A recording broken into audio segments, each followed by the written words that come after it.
Welcome to the Citrus County Chronicle's annual political forum. This is a public service event coordinated by the newspaper for the last 6 decades. I'm Jerry Mulligan, I'm publisher of the newspaper. Our tradition has been to conduct the forum at the County Auditorium in Inverness, but the COVID-19 has changed everything about this year's election. In respect for public health concerns of holding large indoor public gatherings, we are conducting these recorded interviews to share with the general public. In the sheriff's race, we will begin with 3-minute opening statements from each candidate, and we will then follow by questions from a reporter. And today I'm going to act as that reporter, so I'm going to ask you the questions. In conclusion, you'll get a 1-minute close. And the way we will begin this is Sheriff Mike Prendergast will be permitted to start. I want each one of you to introduce yourselves. We'll go down the line. Pat Crippen is next, Mike Clyap is next, and Mel Eke Lee will finish it off. We'll do the reverse order in closing. With that, let's go ahead and begin. 3-minute opening statement. Sheriff Prendergast. Good morning. Thank you for taking time to watch this video, and thank you for the folks in the audience for being here today. I am Sheriff Mike Prendergast. I'm the Sheriff of Citrus County, and I've been serving this capacity since January 3rd, 2017. By way of reintroduction to me and to the things that we've been doing over the past 3.5 years, I was born and raised in Florida. I've been a law enforcement officer for more than 3.5 decades. I've served our nation in times of peace and war as a soldier, and I'm a decorated combat veteran. I also served as the governor's first chief of staff under the Rick Scott administration, and then for 5 years approximately, I led the Florida Department of Veterans Affairs, managing a budget of about $125 million, and also employees that totaled about 1,200 working all across the state of Florida. In 2016, I elected to resign to run because I felt very passionate about the community that I live in and that I had made my homestead in. And in 2016, I resigned to run for office just a little over 4 years ago today. And during the time that I was out knocking on doors, shaking people's hands, and asking them for their vote during the upcoming primary in 2016, they told me, Mike, the number one thing we want you to do is to tackle drugs. The second thing on their mind was to tackle the traffic problems that we have across the community. And then thirdly, they wanted me to clean up the inner workings of the sheriff's office. So let me turn to the drug issue real quick to talk about that, because that is paramount on the minds of all of our citizens. And it's one of the most pressing points that we face as law enforcement officers today. In 2017, we arrested 688 folks for possession or sale of drugs and various and sundry products that were affecting the youth of our community and all of the citizens across our community. In 2018, we arrested 774 individuals for illegal drugs, and we also seized nearly $300,000 worth of drugs and got them off of the streets of Citrus County. We also took down 94 drug dealers. In 2019 was a record year. We seized nearly $1 million worth of illegal drugs in Citrus County, got that poison off of our streets, and along the way, we also arrested 923 folks for drugs and drugs that were trafficking, as well as the drugs that were affecting our children in our community. And also, we began Operation Coin Toss, which is an ongoing operation, and as of today, right now, in the fourth quarter of Operation Coin Toss, we've arrested 32 folks in this fourth quarter, and we're up to 124 arrests for that one major drug operation. We've also invested a lot of our efforts in going out and really going after the challenges facing the community in addition to the drugs. And of course, that turns us to traffic.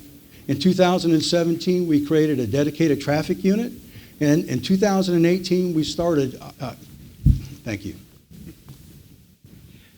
Let's go ahead now, Mr. Crippen. Thank you. I'm Patrick Crippen, Republican candidate for sheriff. My family has been in Citrus County for nearly 50 years. I started my nearly 20 years of law enforcement service right here in Citrus County. I work for the City of Crystal River Police Department and the Citrus County Sheriff's Office, as well as the state of Florida with the Fish and Wildlife Commission Law Enforcement Division as a lieutenant. I bring 12 years of corporate leadership experience to the table as executive manager, director, and vice president. As your next sheriff, I will bring the community and the employees together as it was when I worked at CCSO. I will leverage my corporate background, and we will start with a zero-based performance budget. We'll bring common sense, innovative programs to the Sheriff's Office, such as the Citizens Advisory Board and the Citizens Impact Unit. Both will answer directly to the citizens. We will ensure every program is being operated effectively and efficiently. If these programs are not, they will be reevaluated, revitalized, or terminated. We will put into place a multi-pronged approach to drugs so we can finally rid the county of the drugs that are tearing our families apart. We will utilize local, state, and federal grants. We will have partnerships with local businesses, and we will also use the forfeitures and seizures funds. I will put the budget on the Sheriff's Office website, and we will not charge for public information requests. We will partner with the current jail operator and revitalize the road cleanup crew and the animal shelter crew, and we will look at possibly forming a 90-day boot camp that dovetails into the Citrus County drug courts that we have now. Recycling our citizens through the court systems is not working, and we must offer programs to help our people. We will increase traffic units. Traffic continues to plague our county. Our marine units will be increased. We will protect our natural resources. This is why many people come and visit Citrus County. It's because of our waterways. Our employees will be safely outfitted with bulletproof vests and cameras. We will offer time to our employees to recover from major calls in very stressful situations. PTSD is a real thing for the employees. We'll have an open relationship with the news media, and we'll reaffirm the relationships with the school board and the city and county government bodies. We will have a common sense, proactive approach with our citizens and our employees, rebuilding the trust back in the Sheriff's Office. Thank you. Thank you. Let's go ahead to candidate Mike Clyap. Good morning. My name is Michael Clive Jr., and I'm honored to be Republican candidate for sheriff. I have resided in Citrus County for over 3 decades and have served in the law enforcement profession since 1978, and also have served this great country for 31 and a half years. I have worked in the most challenging and stressful patrol, investigative, and undercover assignments throughout the state of Florida and Citrus County, and have been responsible for the investigation and arrest of thousands of criminals in Citrus County. My law enforcement career afforded me the opportunity to move through the ranks, starting with a patrolman and up to the position of lieutenant of support service at Crystal Automotive Police Department. I then moved on to Citrus County Sheriff's Office, where I was the community resource officer and deputy sheriff. My civilian education consists of a Bachelor of Science degree in criminal justice and a master's degree in management and leadership. I attended the finest police academy in the country, New York City Police Academy, as well as taking courses with Drug Enforcement Administration, Louisiana State University, where I'm an instructor on weapons of mass destruction, U.S. Army Physical Security course, and anti-terrorist course, to name a few. I got over 1,500 hours in the specialty fields of investigative, supervisor, and leadership positions, as well as grant writing, police liability, use of force, and leadership training. My military assignment for 31 and a half years afforded me the opportunity to provide leadership to soldiers, administratively manage, lead, and supervise, train, and develop future leaders.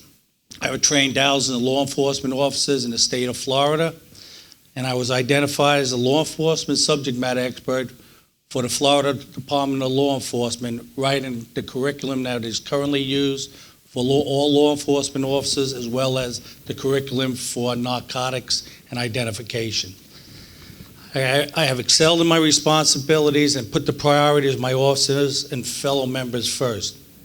I spearheaded a union in the city of Crystal River when we had radios falling apart, being held by tape and rubber bands. I've written state and federal grants to help pay for our community policing efforts, civilian volunteer programs, and provide new equipment to our police officers. As sheriff, I will take the same steps to ensure and create good race relations, which I have done for over 2 decades in Citrus County. The community will have access to me at any time, and my door is always open. Unlike my opponents, I've been a part of the community since 1987, playing a major role in the lives of hundreds to this community. I was always there for the community, and still today am called upon to help those in need. As sheriff, I will assure our community is brought together again. Thank you. Thank you. Let's go ahead with our final candidate, Mel Eke Lee. Hello, my name is Mel Eke Lee, and I'm a retired sheriff's major with 25 years of experience. I want to thank the Chronicle and everyone in attendance, and obviously those at home that are watching this. You're going to hear the term experience today, and I want you to truly understand what that means. In 1991, I started my law enforcement career in the state of Florida. I spent 5 years working in patrol in neighborhoods just like yours and mine. I moved on to community policing, where I understood and trained our community and other nonprofits and governmental entities how to work on problems together. From there, I moved on to vice and narcotics, where I worked undercover. Talking about drug arrests is one thing, but actually doing them and understanding which drug arrest to focus on is something that I truly understand. I worked wiretaps, surveillance, long-term historical drug cases. I worked with the DEA task force out of Tampa. From there, I spent about 4 years in our school resource unit. So to the parents, teachers, and staff here in Citrus County, I want you to know that I worked in the school. I understand the challenges that you face. From there, I went and worked into our major crimes unit, where I worked raped, robbery, homicides, and child abuse cases. From there, I moved on to patrol sergeant, where I worked in the neighborhoods and developed the young men and women in our patrol division. I was recruited back into our major crimes unit, where I was the sergeant, where I also oversaw the missing persons unit. During that time, I led the missing and abducted child unit for 5 years, leading to national certification by the Department of Justice. I was promoted to lieutenant, working nights and holiday, Florida, overseeing 4 sergeants and patrol deputies. I was later promoted to captain of all investigators, rape, robbery, homicide, major crimes, vice and narcotics, white collar, the victim advocacy program, and the SRO unit, where I helped navigate and negotiate those contracts. I was later appointed major, our administrative bureau that oversaw all the business functions that you're accustomed to in your small business and other government entities. Logistics, fleet maintenance, purchasing and acquisition, internal affairs, the human resources division for 1,300 people, the 26th largest sheriff's office in the United States. I was the contract manager for Pasco Hernando Community College, where the Academy Public Safety Director answered directly to me. From there, I moved on to the patrol division, overseeing 471 people and a budget of over $27 million. 4 captains, 18 lieutenants, 44 sergeants, and 350 deputy sheriffs. This is a large 24/7 operation. I can tell you that overseeing these functions, especially these business functions, are what I'm going to do here. Let's talk about what experience truly means. I implemented one of the earliest, largest body-worn camera programs in 2015. I was part of the Emergency Management Policy Group and the Emergency Operations Center that led us through natural disasters and hurricanes. Let's really understand what experience means today, and I hope that you do your homework. Thank you. Okay, thank you, candidates. Good start. Now I'm going to ask a few questions. We're going to start going in reverse, meaning Mr. Eke Lee, you're going to answer this first. And please remember, we're looking for 30-second answers. I don't want you to go on and on about it, but give it a little bit of thought. And question number 1. We are sure all of you have looked close at the sheriff's current budget and proposed budget. Please give us one area you believe is lacking and what should be cut from the current budget to pay for it. Mr. Eke Lee. So I think when you serve your people and you realize that there's a vacuum that's occurring because of leadership and compensation, you have to focus on serving your people before you serve yourself. I'm not going to spend over $140,000 buying fancy SUVs for my folks. I'll ensure that I drive what they drive.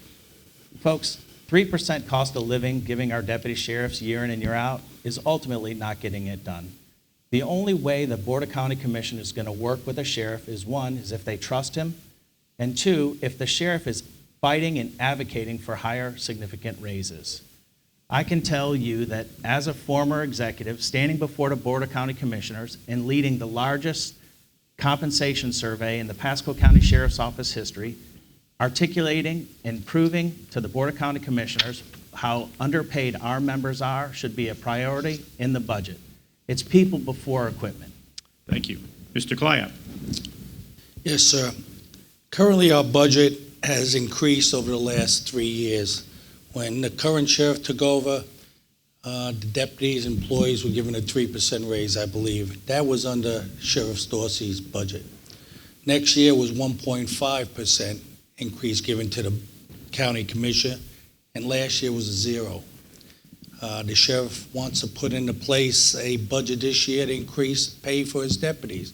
Well, of course he will. It's an election year. What we need to do is go through the budget. There's a lot of wants, not needs. We need to be transparent, and we need to make sure that the money that we're getting from the county commissioners are put toward the salaries of our deputies. Very good. Mr. Crippen. Thank you.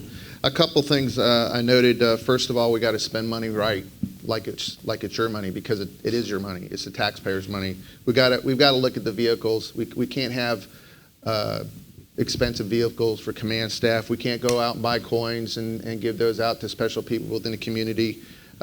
We have thousands of dollars of upgrades on a media room at the sheriff's office. The 3% raise is really a joke, because I was in a meeting last week with one of the county commissioners, and they said that the sheriff never had asked for money for body cameras. So if you don't ask, you don't get.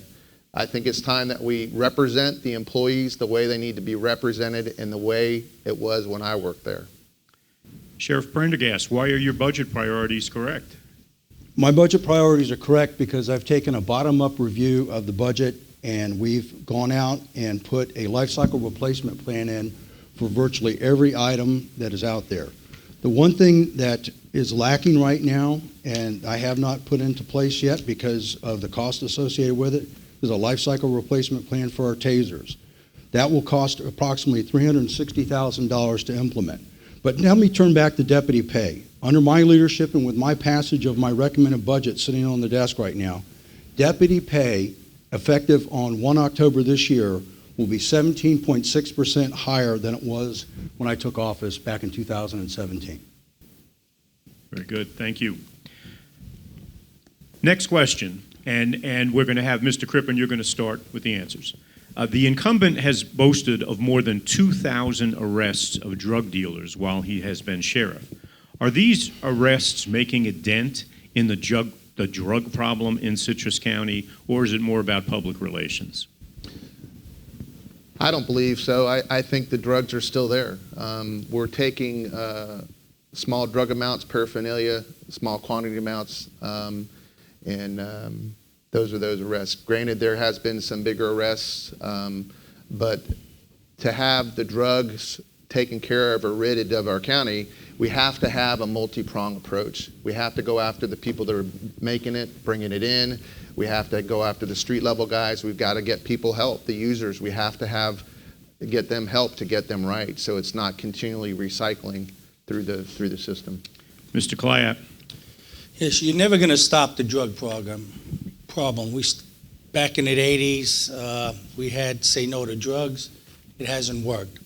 Currently, the arrests that Mr. Prendergast states are for low-level activity. 3 major arrests are good. We want to see our drug offenders being arrested.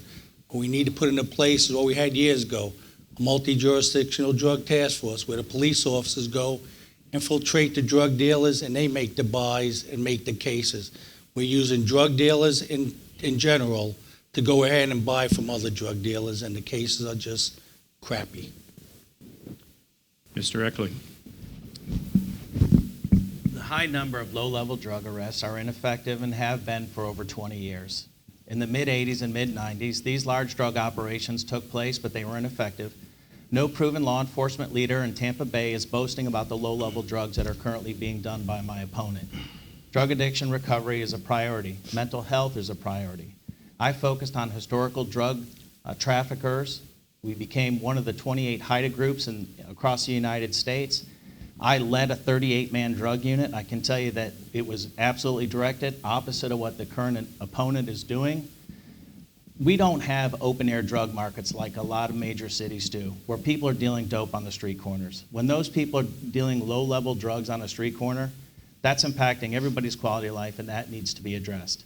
Abusing the court system with these search warrants that are seizing little to no drugs is an absolute waste of time, and every proven law enforcement executive knows it. This week, an editorial was written by a proven police chief that absolutely outed this failed drug strategy. My drug strategy is completely different than my opponent's. Sheriff Prendergast, is your drug strategy working? Our drug strategy is absolutely working. We've seized this year alone the largest seizure of fentanyl, the largest seizure of methamphetamine, the largest seizure of heroin.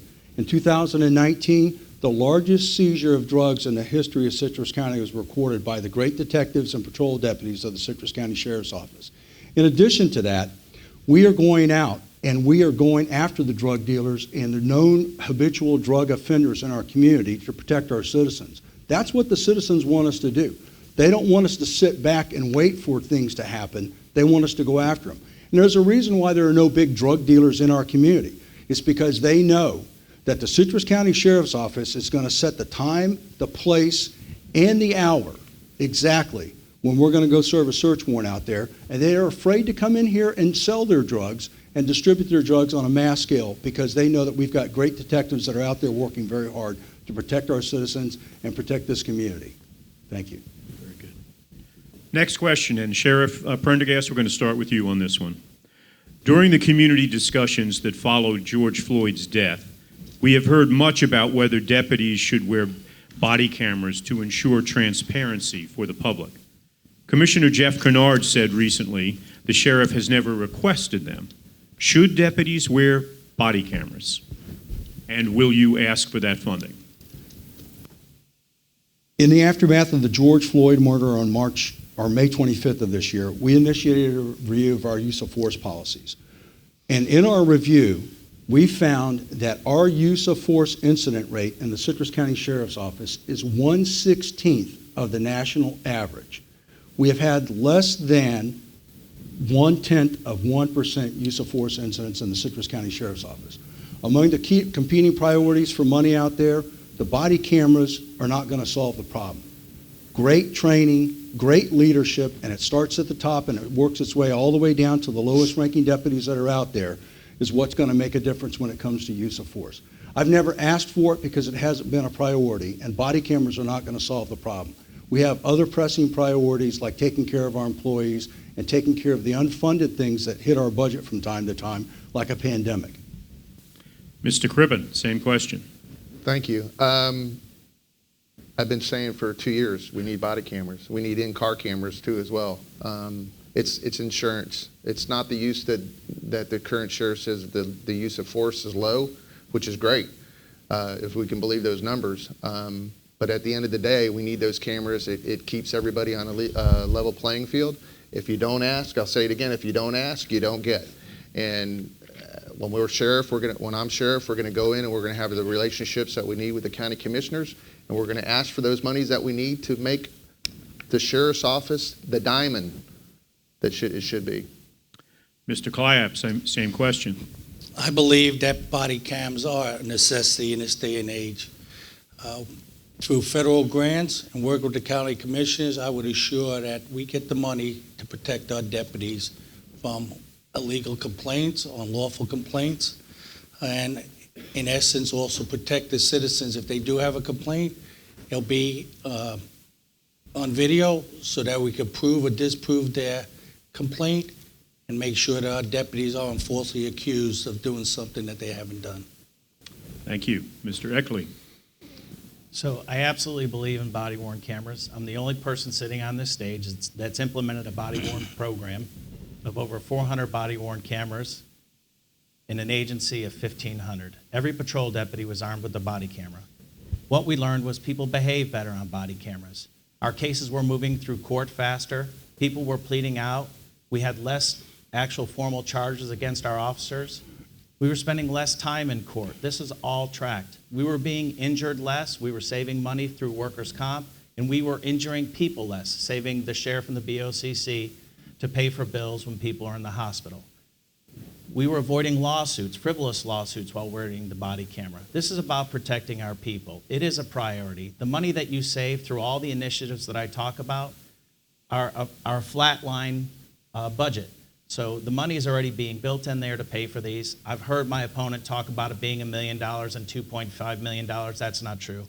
I was an industry expert for Motorola on the body-worn camera program, and I know that the numbers he's talking about are extreme.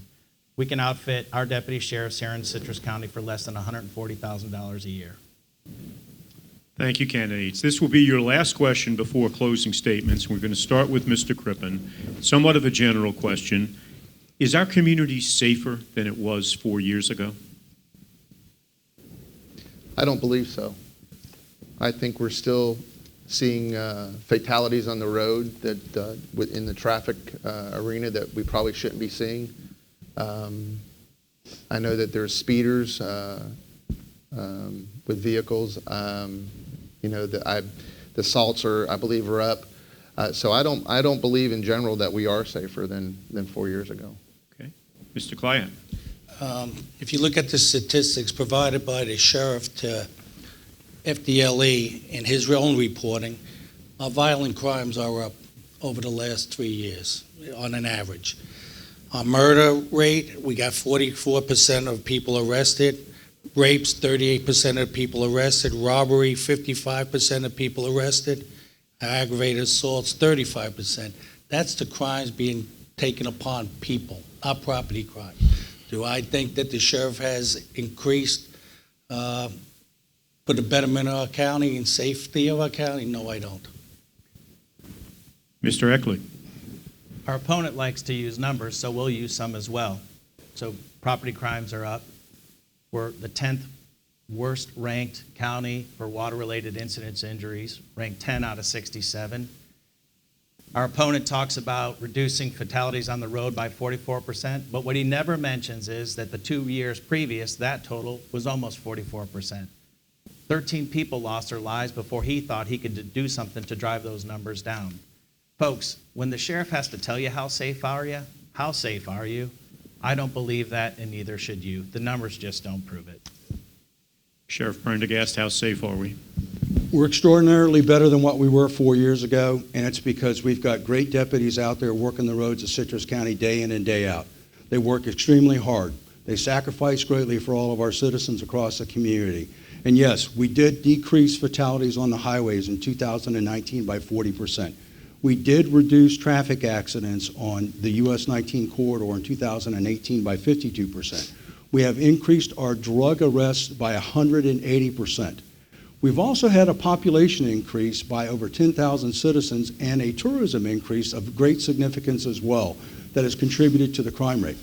Our crime rates remain historically low in Citrus County, and our citizens should be extraordinarily proud of the great work and the fierce dedication that our deputy sheriffs bring to their job each and every day. Thank you. Okay, thank you, candidates. And before we go to the 1-minute close, I want to remind voters that there are 4 candidates for the GOP nomination for sheriff. The winner of the GOP race will face the no-party candidate Lee Alexander in the November general election. That means that only Republicans can vote in the August primary. With that, let's go ahead with our closing statements. And Mr. Eke Lee, please begin. 1 minute. I'm the only candidate who saw multiple parkway extensions come through their heart of their county. I don't agree with the numbers that our opponent is speaking of. Our numbers are moving in the opposite direction of the statewide numbers. I'm somebody who the teachers, students, and staff of the school board should understand. Not only did I work there, but I managed those contracts, and I'll never put you before politics or my ego to be the strongest person in Citrus County. It's time, folks. With policing reform making a huge change, now's not the time to continue this experiment. We have a guy that didn't understand where we came from, We have this old saying, you can't take people places you've never been, and I've been through those things, and our opponent has not. Let's not rest your safety on that. Thank you. Mr. Clyap. If you want a sheriff that will put people before politics, serve everyone equally, and not attempt to influence or support one political party over another, that's me. If you want a sheriff that's been a part of his county for decades, has served his community with pride and commitment, that's me. I'm a sheriff that will never abandon his people. Becoming sheriff to me is not a need. I've had a wonderful career and I've achieved more in life than most can ever imagine, and I'm proud to what I've accomplished. Do we vote for someone who isn't a politician, wants what is best for all, and a person who will tell you what you need to hear and not the fake numbers that you want to hear? That's Mike Clive. God bless everybody, and God bless our men in blue. Mr. Crippen. Thank you. Our campaign has worked for 2 years to ensure our message was sent loud and clear to the citizens of Citrus County. As I said in the introduction, we'll introduce new proactive common sense programs into motion that will help our citizens and help our society. As for drugs and traffics, ask yourself these questions. If the current drug approach is truly working, why has there been 68 Narcan deployments over the last several weeks? We now have more OD deaths in Citrus County than we do in OD deaths over COVID, I'm sorry. So I think you should do your homework, check the campaign finance reports, and see who truly represents Citrus County. Thank you. Thank you. Sheriff Prendergast. As I said at the beginning, the past 3.5 years have been extraordinarily busy. I also mentioned that leadership matters and results matter. And in this case, your absolute best case scenario is to re-elect Sheriff Mike Prendergast, not only for the betterment of our community, but also for the betterment of our future going forward for the decades to come ahead. We've worked extraordinarily hard over the past 3.5 years, and there's a great deal of work left to be done. Each and every day, our deputies are out there going after the things that were important to you in 2016, and those remain important today. Drugs are facing a predominant challenge that are facing all of our citizens in every community across Citrus County, and we're not going to stop on that. The traffic issues are real. We are working very aggressively to cut down on the traffic fatalities and the accidents that occur in our community, because that's what the citizens expect, and that's what we want, is safe roads in our community. We're the first sheriff's office in the state of Florida after the Parkland tragedy in 2018 to put a sworn law enforcement officer in every public school campus in this county, and we have not let up on that for the entirety of our time. I'm Sheriff Mike Prendergast. Please vote for me on August 18th, and we'll continue law enforcement excellence. Thank you. Thank you, candidates. We appreciate you participating today. We wish you good luck in the August primary. Thank you for being involved.